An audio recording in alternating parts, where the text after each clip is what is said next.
ඔයාලට කියලා දෙන්නේ අල කිරට හදාගන්නේ කොහොමද කියලා. මම මේකට ගත්තා අල ග්‍රෑම් 250ක්. මම මේ විදිහට ඒක තම්බල සුද්ධ කරගෙන තියෙන්නේ. අය ඕන වෙනවා ලුණු තේ හැඳි එකයි, කහ තේ හැඳි භාගයයි, සුළු හල් තේ හැඳි එකයි, කුරුඳු පොතු, මේ රම්ප කරපිංචා ටික ඕන වෙනවා.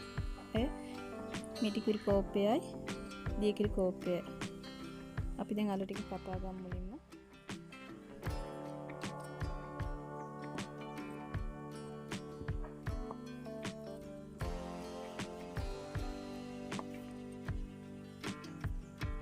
මේ විදිහට කපා ගන්න.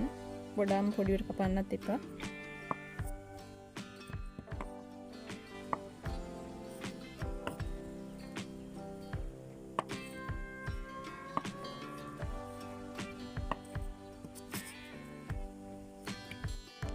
දැන් කපාගත්ත අලයකට ලුණු ටික, කහ, සුළු හාල්, ලුණු, කුරුඳු, රම්ප කරපිංචායි ටිකත් එකතු කරනවා. මන් දී කිරි ටික දැන් එකතු කරනවා මේකට. දැන් අපි මේක ලිපින් තියාගමු. දැන් මේ ලිපේ තියලා මේ දී කිරි ටික හිඳිනකම් මම මේක ලිපේ තියා ගන්න ඕන. දැන් දී කිරි ටික හිඳීගෙන එන්නේ. මම මේ වෙලාවේ මිටි කිරි ටික එකතු කරනවා.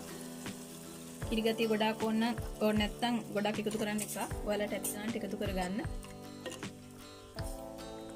දැන් මේ වෙලාවේ ලුණු එහෙම බලන්න රස. මිටි කිරි ටික එකතු කරලා විනාඩියක් විතර තිබ්බාම ඇති ඒ දාලා මේක හැඳි ගන්න ඕන. නැත්නම් කිරි ටික කැටි ගන්න ගන්නවා. දැන් මම මේක ඇති නිසා ලිප ඔෆ් කරගන්නවා. මේ තියෙන මම කිරට හදාගත්ත අලයක ඔයාලත් මේ විදිහට හදලා බලන්න. මට හදාගන්නත් පුළුවන්. හරිම රසයි මේ විදිහට. ඔයාලා මගේ වීඩියෝ එක හොඳයි නම් ඔයාලගේ යාළුවෝ අතර ෂෙයා කරන්න අමතක කරන්න එපා. ඔයාලට සුබ දවසක්.